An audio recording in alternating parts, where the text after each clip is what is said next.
নমস্কাৰ বন্ধুসকল, আজি এটা নতুন ভিডিঅ' এটা মই পুনৰবাৰ আপোনালোকৰ আগত গুণাংগ। আজি অসমৰ পৰা এটা নতুন টিম আহিছে। তেওঁলোক আগতে আহিলে কোৱাৰেণ্টাইনত আছিলে, গতিকে আজি লগ কৰিব যাওঁ আমি গোটেই আমাৰ 7জন ইয়াত থকা। আৰু তেওঁলোকৰ যোনটো একমডেশ্যন হয়, এইটো বহুত ডাঙৰ একমডেশ্যন হয়, গতিকে আপোনালোকক দেখুৱাওঁ বুলি ভাবিছোঁ। যিটোৰ নামটো তাত দেখুৱাম আপোনালোকক। বলক, ভিলেজ এখন ডাঙৰ ভিলেজ, গতিকে ভিডিঅ'টো শেষলৈকে থাকিব, ভাল পাব আপোনালোকে আশা কৰিছোঁ। বলক, নে কি কয়? এয়া আমি পালোহি লেনন বিল্ডিং, আমাৰ কুইন্স ইউনিভাৰ্চিটি বেলফাষ্টৰ। আজি টেক্সিকে বুক কৰিলোঁ, যিহেতু আমি 6জন আছোঁ। 6জনৰ ভিতৰত এয়া আমাৰ লগত আছে ৰাহুল দা, এইপিনে জ্যোতিৰ চাইনিকা বা, এয়া প্ৰীতম দা। আজি একেবাৰে গোটেইখিনি আমি 6জন আহিছোঁ ইহঁতক লগ কৰিবৰ কাৰণে। আৰু বেছি দূৰ নাই, এতিয়া যাওঁতে আপুনি কিছুমান বিল্ডিং দেখি যাব। এই ৰঙা নীলা বিল্ডিংটো হৈছে কম্পিউটাৰ ছায়েন্স ডিপাৰ্টমেণ্ট, আৰু কম্পিউটাৰ ছায়েন্স ডিপাৰ্টমেণ্টৰ কাষতে আপোনাৰ ডেভিড কেয়াৰ বিল্ডিং বুলি কয়, যিটো কেমেষ্ট্ৰিৰ ডিপাৰ্টমেণ্ট বুলি কোৱা হয়। কেমেষ্ট্ৰি আৰু কেমিকেল ইঞ্জিনিয়াৰিং আৰু চিভিল ইঞ্জিনিয়াৰিঙো ইয়াতে আছে এইটো। আৰু তাৰ কাষতে আৰু এটা ডাঙৰ বিল্ডিং দেখিব। এতিয়া সেই পিছফালে সেই বগা বিল্ডিংটো হৈছে মোৰ ডিপাৰ্টমেণ্টটো, মোৰ বিল্ডিংটো SB building, mechanical and aerospace engineering. গতিকে আমি পাই গ'লোহি। এইখনেই হৈছে যিখনৰ আজি আপোনালোকক দেখাম বুলি ভাবিছোঁ, কুইন্স একমডেশ্যনৰ ডাঙৰ একমডেশ্যন, যিটোৰ নাম হৈছে এলমছ ভিলেজ। নামটোৱে দি দিছে এলমছ ভিলেজ, এখন গাঁও হয়। ইয়াত কমেও বহুত একমডেশ্যন আছে, কমেও 7টামান একমডেশ্যন। এইবোৰ চব একমডেশ্যন হয়, হোষ্টেল বুলি নকয় ইয়াত। চ' আমি ইয়াত পাই গ'লোহি। আমি যাম উইল'ৱাক, একমডেশ্যনটোৰ নাম হৈছে উইল'ৱাক, আৰু এয়া পালোহিয়ে।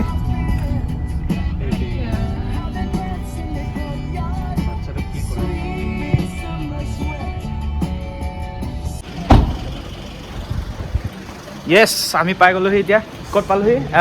উইল'ৱাক, এলমছ ভিলেজ।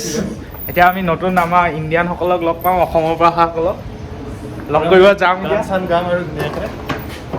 গিটাৰ চিটাৰ লৈ আহিছে জ্যোতিৰূপে, আজি মজা পাৰ্টি হ'ব। আমাৰ অসমীয়াসকল ক'ত আছে? অসমীয়াসকল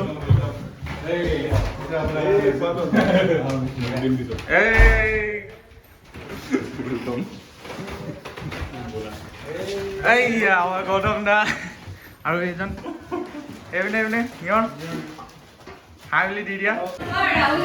এতিয়া আমি আছোঁ, এয়া হৈছে আমাৰ একেবাৰে অসমৰ পৰা অহা গোটেইকেইজন নয়ন দা হয়, আৰু এয়া হৈছে গৌতম দা। ঠিক আছে, গৌতম দা আমাৰ গোটেইকেইটা আমি তেজপুৰ ইউনিভাৰ্চিটিৰে হয়। এইবাৰ PhD এওঁলোক আহিছে আমাৰ অসমৰ পৰা। গতিকে এইটো হৈছে উইল'ৱাক, আৰু তেওঁলোকৰ ৰুমবোৰ এবাৰ দেখুৱাম আপোনালোকক কেনেকুৱা হয়, চাব পাৰে। এইটো হৈছে গৌতম দাৰ ৰুম। একদম গামোচাখন দেখিবই সন্মুখত, গামোচাখন অসমৰ একদম। আৰু এইপিনে তেওঁৰো আছে, চখ এটা আছে ভিডিঅ' বনোৱা মেলাৰ তেওঁৰ, আৰু তাৰ সম্পূৰ্ণ এইটো আপোনাৰ কিং চাইজ বেড বুলি কোৱা হয়। আৰু লগত এইপিনে দেখিব আপোনাৰ ৱাৰ্ড্ৰবৰ পৰা আৰম্ভ কৰি সকলোখিনি থাকিব ইয়াত, আৰু খুবেই ধুনীয়া পৰিৱেশ হয় ইয়াত, চাব পাৰে ৰুমবোৰো। You never know when it strikes. প্ৰেম কৰা নাযায়, প্ৰেম হৈ যায়। মায়াবিনী ৰাতিৰ বুকু দেখা পালো তোমাৰ ছবি, ধৰা দিলা গোপনে আহি ইয়াৰ কোনো है तेरी मेहरबानी के अंधेरों से मुकर गए। তোমাৰ মৰমে মোৰ দেহ তুলিলে ধুম, বুকু দিলে যে মোৰ কি যে মিঠা মিঠা। এতিয়া আমি খানাত ধৰিলোহি। আজি খানাৰ স্পেচিয়েলটো হৈছে দালি স্পেচিয়েলিষ্ট আমাৰ গৌতম দা, একদম মজা দালি বনায়। আৰু এইপিনে ভাত আমি সকলোৱে মিলি, আৰু চিকেনটো বনাইছে আমাৰ নিয়ৰে। গোটেই 14জন মানুহৰ কাৰণে চিকেন বনোৱাৰ দায়িত্ব আমাৰ নিয়ৰৰ আছিল।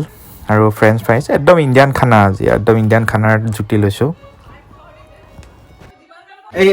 এয়া পলাইছে, এয়া সংস্কৃতা হয়। এয়া মূৰ্ছা নাবা। আৰু ৰিয়া বা এই গোটেইখিনি এবাৰ PhD কাৰণে আহিছে আৰু এইটো নিয়ৰ চিনি পাইছে পলাই ফুৰিছে আৰু এইটো হৈছে কিটচেন সম্পূৰ্ণ কিটচেনটো চাব পাৰে ইয়াত আজি যিহেতু দেখুৱালোঁ আপোনালোকক খানাখিনি কেনেকুৱা হয় কেনেকৈ খালোঁ আমি আৰু ইয়াত সকলো পাব আপোনালোকৰ মাইক্ৰৱেভৰ পৰা আৰম্ভ কৰি গোটেই অ'ভেনৰ পৰা আৰম্ভ কৰি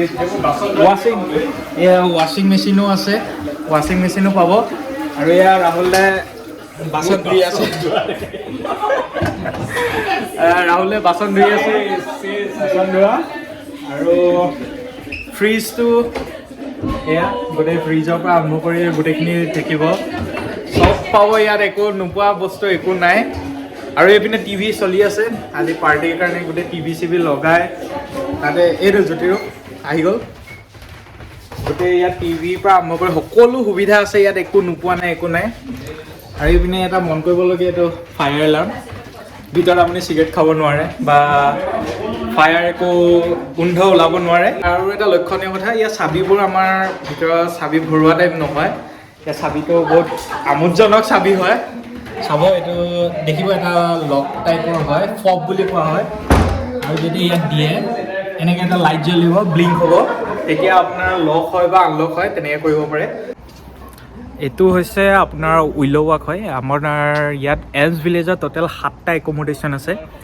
তাৰে ইয়াৰ এইটো হৈছে উইল' ৱাকৰ আপোনাৰ ঘৰবোৰ চাব পাৰে কি ধুনীয়া ধুনীয়াকৈ সজোৱা মেলাৰ পৰা আৰম্ভ কৰি সকলো ষ্ট্ৰাকচাৰবোৰ চব একেই হয় দেখিবলৈ এইটো হৈছে উইল' ৱাক আৰু তেনেকুৱাকৈ এছ এভিনিউ তেনেকুৱাকৈ আৰু বহুত ধৰণৰ একমডেশ্যন আছে গতিকে এখন ভিলেজ হিচাপে আছে ইয়াত আপোনাৰ সেইকাৰণে ইয়াক এলছ ভিলেজ বুলি কোৱা হৈছে এইটো হৈছে আপোনাৰ কমন ৰুম উইল' ৱাকৰ মেইন কমন ৰুম বুলি কোৱা হয় প্ৰত্যেকটো হাউচৰ সন্মুখত বা তলত এটা কমন ৰুম থাকে আৰু এইটো হৈছে আপোনাৰ কমন ডাষ্টবিন ৰুম মানে যিমান আপোনাৰ ডাষ্টবিনৰ বস্তু থাকে সকলোবোৰ আহি পেলাই ইয়াত গেডাৰ কৰিব লাগে ইয়াত পেলাব লাগে এইটো হৈছে কমন ডাষ্টবিন PhD ষ্টুডেণ্টক ইয়াক দিয়া হয় উইল' ৱাকবিলাকত ফেমিলি হিচাপেও থাকিব পাৰে আপুনি যদি বিচাৰে এতিয়া আপোনালোকৰ বাকী একমডেশ্যনকেইটা দেখাওঁ এতিয়া সন্মুখত দেখাটো এছ এভিনিউ এইটো এটা আণ্ডাৰ গ্ৰেড ষ্টুডেণ্ট নহ'বা মাষ্টাৰ্ছৰ ষ্টুডেণ্টক থাকিবলৈ দিয়া হয়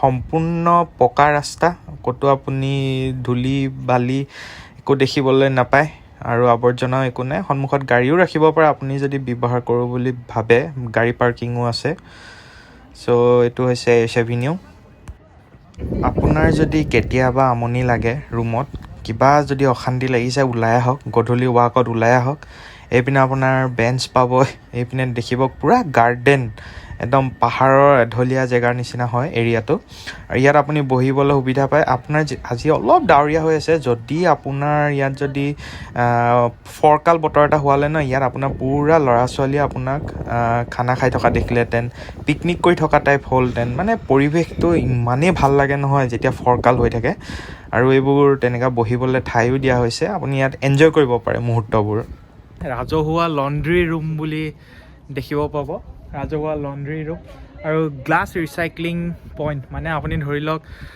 গ্লাছৰ বটল যদি আছে আপোনাৰ এক্সট্ৰা ৰিচাইকেল কৰিবৰ কাৰণে আপুনি ইয়াত ডাষ্টবিনত ইয়াত পেলাব পাৰে এতিয়া মোৰ পিছফালে আছে এইটো এটা ট্ৰি হাউচ নামটো ট্ৰি হাউচ কিন্তু ভিতৰত এনেকুৱা নহয় যে গছ আছে তেনেকুৱা নহয় তাৰ ভিতৰত আপোনাৰ এইটো কমন ৰুম হিচাপে ব্যৱহাৰ কৰে এই ভিতৰত আপুনি খেলিবৰ কাৰণে টি পাব পুল পাব আৰু ৰিচিপশ্যনটো ইয়াতো থাকে আপোনাৰ যেতিয়া উইকডেজ হয় আপুনি ইয়াত কফি কাৰণে আহিব পাৰে কফি খাব পাৰে বিভিন্ন ধৰণৰ ব্ৰেকফাষ্টটো ইয়াত প্ৰভাইড কৰে তেওঁলোকে এইটো গতিকে ট্ৰি হাউচ বুলি কোৱা হয় ইয়াৰ ভিতৰত শ্বপিং মল টাইপৰ সৰু এটা মলো আছে আপুনি ইয়াত দোকানৰ নিচিনা হয় গতিকে এইটো এটা কমন হাউচ বুলি ক'ব পাৰে কুইন্স ইউনিভাৰ্চিটিৰ যিটো একমডেশ্যনৰ কমন হাউচ ট্ৰি হাউচ এতিয়া আহি আমি একেবাৰে ফ্ৰণ্ট পালোহি একমডেশ্যনৰ আৰু সন্মুখত এইখন যে গেট দেখিছে ইয়াতে কাষতে ছিকিউৰিটি থাকে আৰু গেটখন পাছ লাগে আপোনাক যদি আপোনাৰ গাড়ীৰ ভিতৰত সোমাব লাগে পাছ এটা থাকে এইটো পাছ আগত লগালেহে গেটখন অট'মেটিক খোল খাব আৰু এইটো সম্পূৰ্ণ ৰেচিডেঞ্চিয়েল এৰিয়া বুলি ক'ব পাৰি এই ভিলেজখন আৰু ইয়াতে ছিকিউৰিটি সকল থাকে ইয়াতে চ' বন্ধুসকল ইমানেই আছিল আজিলৈ মোৰ ভিডিঅ'টো আৰু আশা কৰোঁ আপোনালোকে যদি ভাল পাইছে কমেণ্ট কৰি জনাব আৰু লাইক শ্বেয়াৰ আৰু ছাবস্ক্ৰাইব কৰি দিব মোৰ চেনেলটো আৰু বহুত ভিডিঅ' আহিবলৈ বাকী আছে গতিকে নতুন ভিডিঅ' এটাত আকৌ এবাৰ লগ পোৱাৰ আশাৰে মই গুণাংগ জয় অসম। মাটিৰ গান গুণ গুণ গুণ এজাক সপোন যেন বৰষুণ